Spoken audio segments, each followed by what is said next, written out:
So I just need to put a trigger warning at the beginning of this video because literally this whole video is a whole ass trigger warning. It is gruesome. There is so much abuse in it. The way this person dies is absolutely horrific. So please, if you are triggered by anything around physical abuse, sexual abuse, verbal abuse at this point, please go click a different video. Hey guys, it's Paul and welcome back to my channel. I have gotten my bachelor's degree in criminal justice and a minor in psychology, and I'm going to say that for the next 93 videos because I'm just so proud of myself. I'm also a board member of a nonprofit called the Voices for the Silenced, and we are a nonprofit mostly in West Virginia, and we help in many ways to try to help you find your loved ones, whether that's making reels for social media to be shared, whether that's helping plan searches, helping put up billboards, or anything like that. So I'm going to link that Facebook group below. That way you guys can go check it out. And today we are here with the last Valencrime, and this one is crazy. This is why I saved this one for last. You want to talk about someone who has a horrible track record of dating? It is this one, and I just cannot believe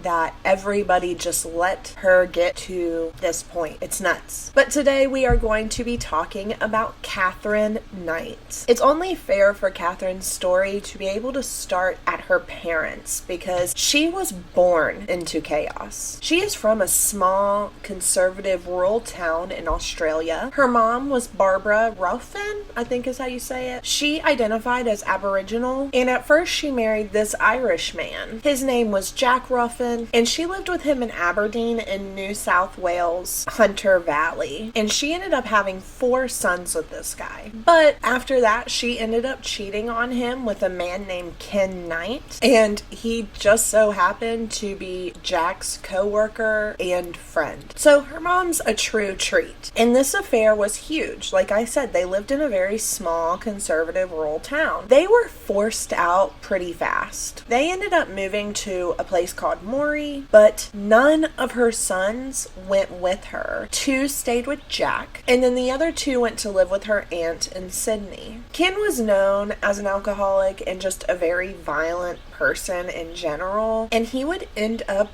raping Barbara 10 times a day. And she ended up having 4 more children with him. And 2 of them were twins that were born on October 24th, 1955. And the younger twin was who we know as Katherine Knight. She had red hair and she had freckles, and she was nicknamed the Speckled Hen. She was not allowed to have any animals while growing up because Ken had greyhounds, and he was afraid that the greyhounds would try to eat these animals. But she still brought home these small hurt animals all the time as a kid, and she would try her best to nurse them back to health, of course without her dad knowing. So there was a point in 1959 that Jack ended up dying, and the 2 older brothers had to come live with Ken and Barbara. And her mom was clearly going through it. This was obviously a sexually abusive relationship, and it's very much hinted that it was physically abusive too, verbally abusive. And Barbara just didn't know where to turn,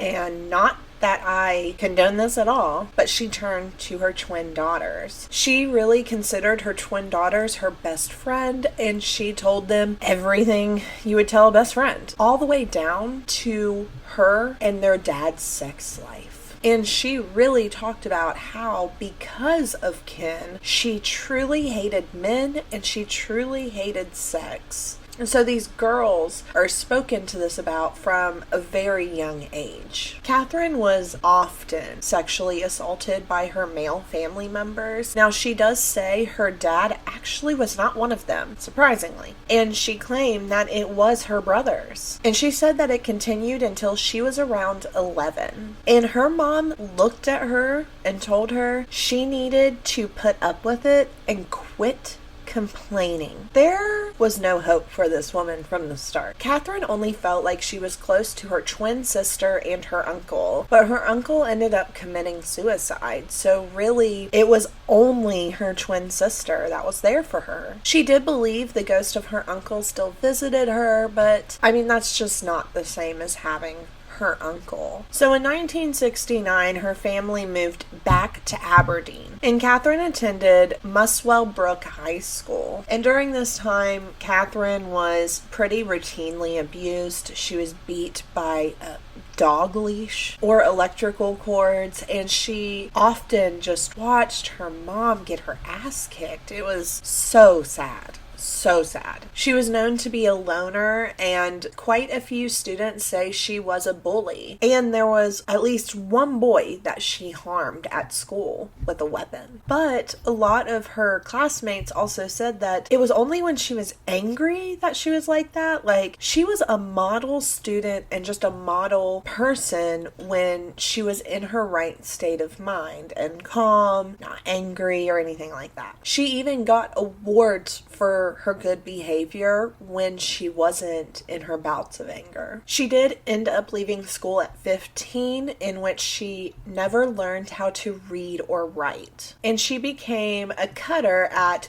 a clothing factory. But a year later, in 1971, she found her dream job of being a butcher. She was promoted pretty fast because she absolutely adored her job and took it very seriously, in which the reward was giving her her own set of butcher knives, in which she carried everywhere, including hanging above her bed while she slept. But it was starting to get pretty apparent that she started threatening every single person that caused a minor inconvenience in her life. Okay, so now that we have some backstory on Katherine, let's get into her love life, which is a disaster. She met a man named David Kellett. Now, David was known as an alcoholic around town. He liked to fight, but he had two traumatic issues happen at work that made people think maybe this was his drive to drink. One of his best friends were killed right in front of him during a shunting accident, and another, he watched a school bus get hit by a train, and it injured students, but it killed 6 of them. And that really bothered him too. Now, he had become co-workers with Katherine's brother, and so when Katherine started working at the butcher shop, he and her met. And Katherine, at 18 years old, marries David Kellett. Now, David stayed absolutely hammered their whole wedding, but they showed up on a motorcycle, and it was kind of cool. And her mom ended up telling David, "You better watch this one or she'll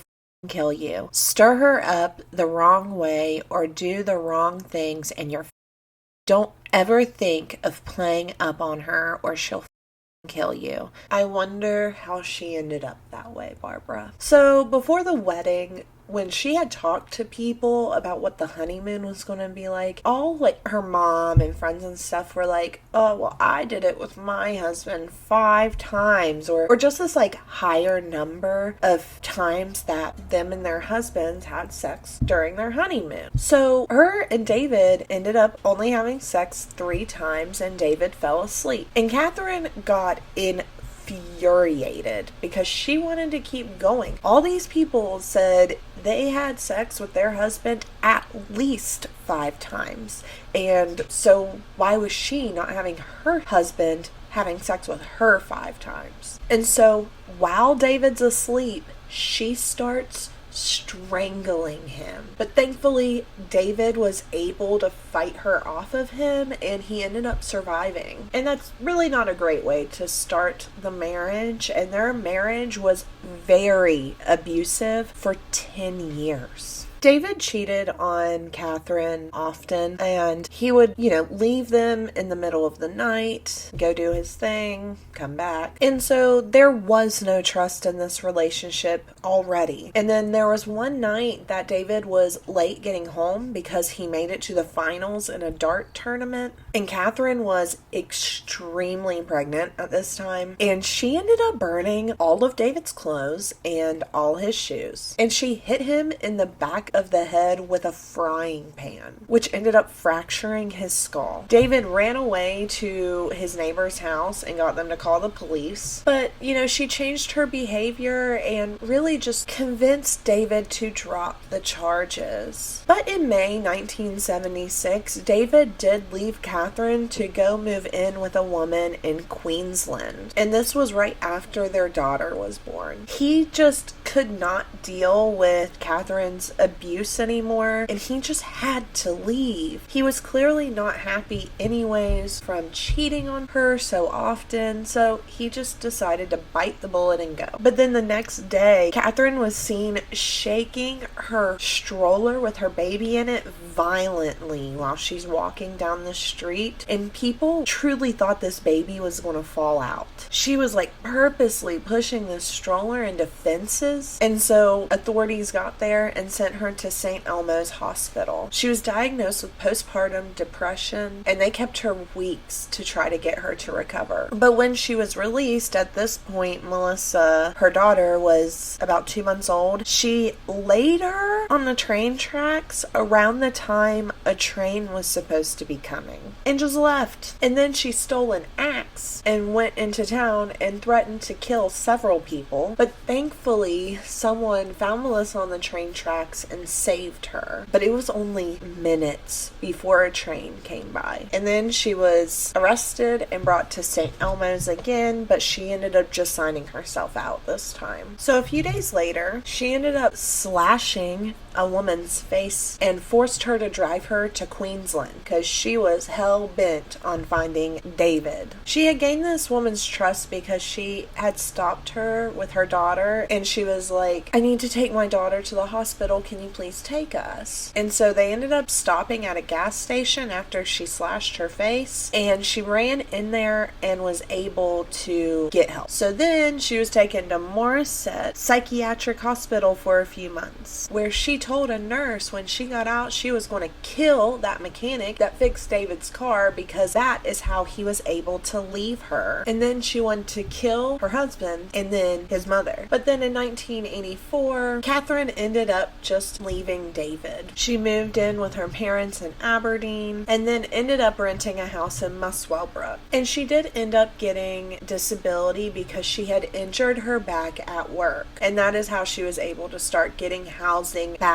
in Aberdeen. So in 1986, Katherine ended up meeting another David Saunders. He was 38 and a local coal miner. And after a few months of them being together, he ended up moving in with her and her daughters. But he did keep his old apartment in Scone. But Katherine did not like this. She thought this is what made him untrustworthy, that he must be hiding something from her, and that he must be living a double life or cheating or something. So she would row him out of this house often, and he would just go move back into his apartment in Scone. And in May 1987, she ended up slitting the throat of their 2-month-old puppy right in front of him, all because Katherine thought he stayed out too late, and she did it to show him what she was capable of, and then she knocked him unconscious with yet again a frying pan. And by June 1988, she gave birth to her third daughter with him. David number 2 did put a deposit on a house, and Katherine did help him pay for this with her workers' comp money in 1989. And she did a lot of the decorating animals, I'll say, and it covered almost every inch of their house. And I'm talking animal skins, horns, rusty animal traps, leather jackets, old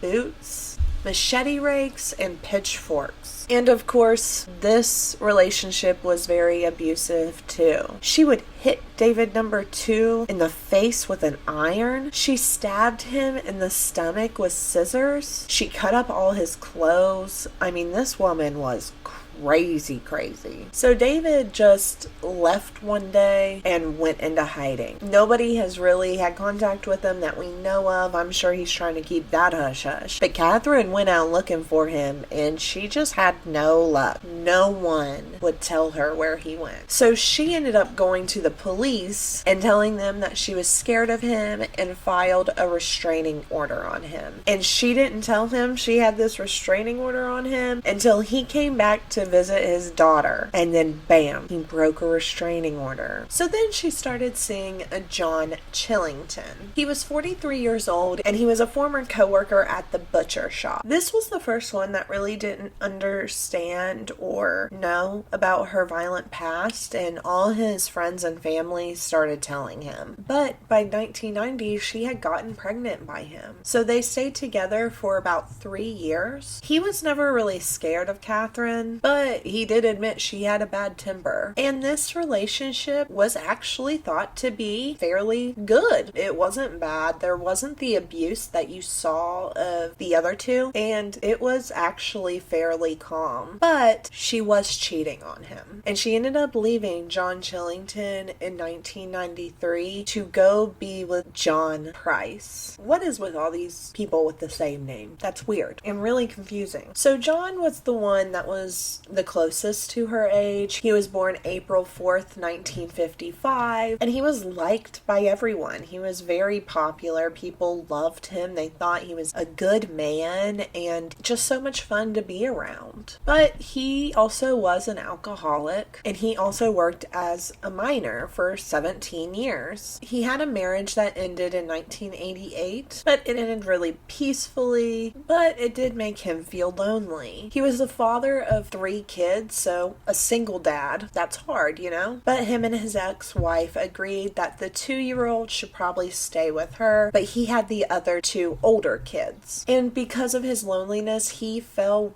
really hard for Katherine. He was completely taken away by her. And they had a very active sex life. Katherine ended up moving in with him in 1955, and his children actually really liked her, but they did have violent arguments. In 1998, they had a massive argument because he didn't want to marry her. I mean, he just wasn't interested in marriage. Like, she had been married, he had been married. It just didn't work. Why continue to try? Like, they have a good thing going. Like, why mix it up? So she ended up videoing that he had these medical kits from his job that were absolutely expired. They were just thrown out, but he took them home so he could have first aid kits at his house. And she ended up videoing that they were at the house and sent them to his boss, because she implied that he stole this equipment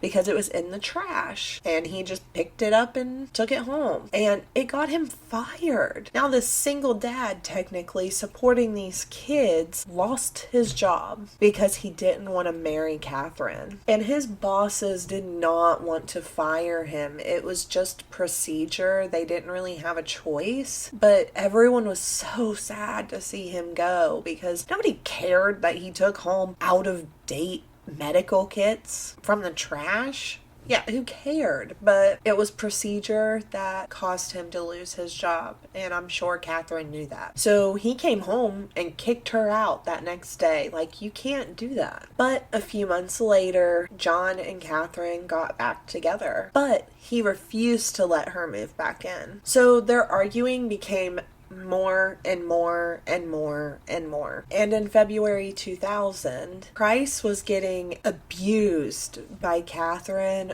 more and more and more often. One time, Katherine ended up even stabbing him in the chest. He finally kicked her out of his house again, but on February 29th, he tried to take out a restraining order on Katherine because he needed her away from him and the kids. But in Australia, he had that 3-week time period before he could be seen. So yeah, he could file it, but for 3 weeks, now anything could happen. It's fair game. But that afternoon, Katherine went to buy black lingerie, but at that time, Price was telling his coworkers, if I don't show up tomorrow, something happened to me. Coworkers begged him not to go home, but he was scared she would hurt his kids if he didn't. But Price got home and no one was there. The kids had went to a sleepover and Katherine wasn't there. So he ended up going to the neighbors for a while. He did come home around 11 p.m., but he kind of quickly fell asleep while watching TV. And Katherine ended up showing up a little after he had already been asleep. She fixed herself dinner, she watched some TV, took a shower, woke him up, and ended up having sex. He then fell back asleep. And this is when Katherine ended up stabbing him 37 times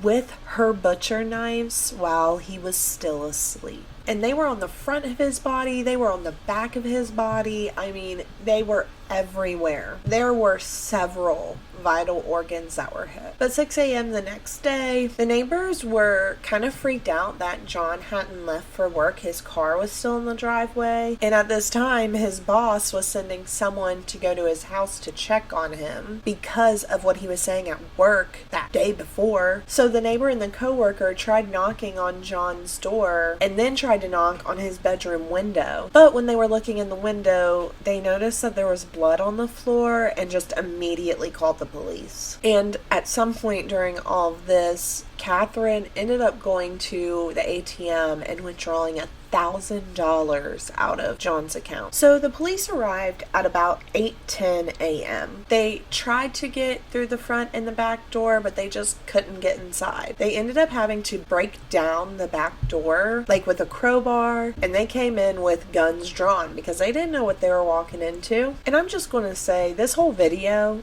is a massive trigger warning, but like, this is a massive trigger warning. You've been warned. There was blood everywhere. So they were going into the lounge area and there was like what they thought was a blanket hanging up. So they went to go walk into the lounge area. They were trying to walk past what looked like a blanket hanging up, but when they got closer, it was human skin. And so when they walked inside, they saw the rest of John without his skin on the kitchen floor, except for he had been decapitated and his body was raw and there was no blood in it. And there were like multiple knives around this whole area. And they could smell something cooking that smelled like a roast. And honestly, they all said it smelled great, like so delicious. So there was this large boiler pot in the kitchen and it was still warm. And when they opened it up, it had John's head in it with multiple vegetables, and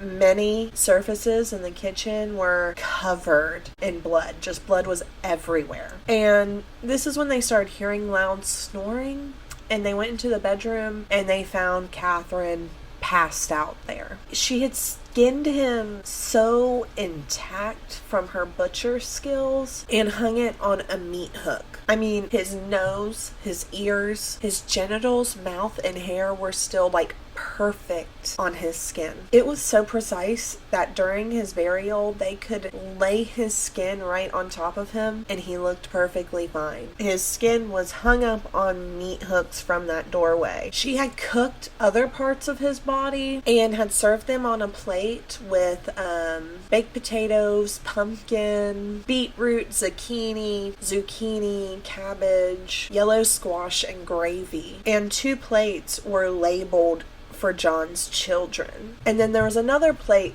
thrown in the yard, and it's thought that she was either giving it to the dog or she had tried to eat a piece of his butt cheek that she cooked, and it made her so disgusted she just threw it outside. But she was passed out, fully clothed, and she had taken several pills. A lot of them were antidepressants and a small amount of promethazine. She was rushed to the hospital and started being treated immediately.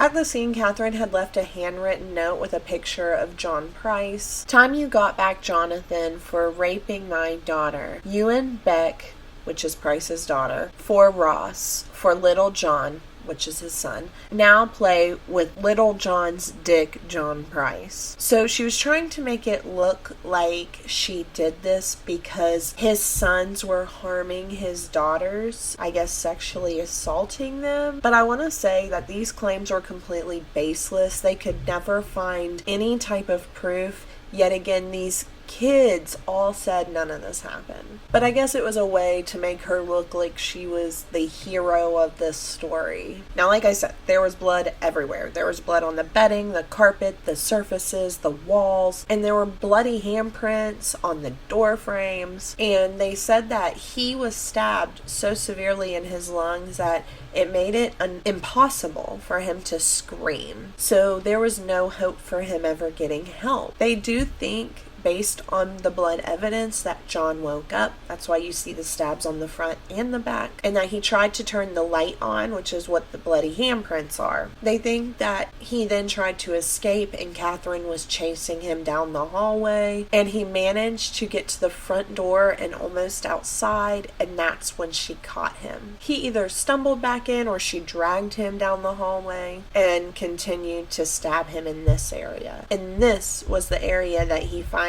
bled out, and probably where she skinned him. They go back and forth on whether she tried to kill herself or she was just trying to get high on these pills, because the test showed that there really wasn't a toxic amount of either of the type of drugs she had in her system. So when those tests came back, pretty much it was deemed she was not trying to commit suicide and that she was sane to go to trial. Now, during trial, Katherine just tried to say she had no memory of what happened, and she was offered a plea deal to plead guilty to manslaughter, but she rejected it. On March 22nd, 2001, she was arraigned and pled not guilty officially. On October 16th, 2001, she did end up changing her plea to guilty. She did, though, still refuse to take responsibility to killing John Price, though, but the judge ordered a psychiatric assessment to make sure that she was sane enough to change her plea to guilty, because he didn't want her to be able to say, see, I am insane. I'm going between not guilty and guilty, not guilty and guilty.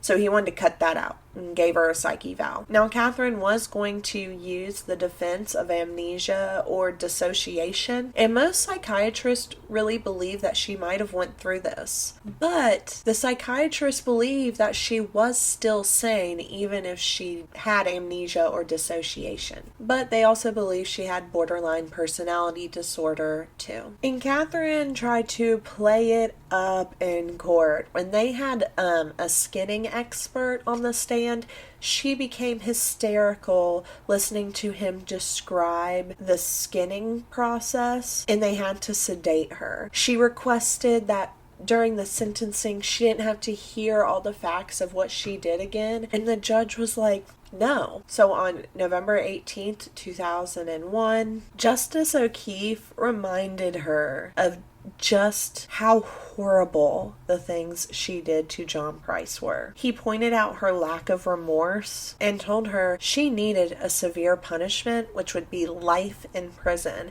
And on her paperwork, he had it written to never be released. And she was the first woman in Australia to ever be sentenced to life in prison. And that is all I have on Katherine Knight. Is this not the craziest story you've ever heard? Holy crap. How did no one stop this woman sooner? And this is a sign to men that just as much as we tell women, if you are in an abusive relationship, here is your sign to leave. Just leave. Seriously, men, you can be killed in domestic violence just as much as a woman can. And don't ever think differently. But thank you guys so much for watching. Like and subscribe for me, and hit that notification button. That way you're notified the next time I upload. Also, I have a GoFundMe for Crystal Young, and if you haven't already, go and watch her video so you can understand how badly her mom needs this PI. Also, I have stickers still for sale. They're $2 each, and all proceeds go to the Cold Kings Foundation, so it is for a good cause. Alright, and I'll see you guys in the next one. Bye!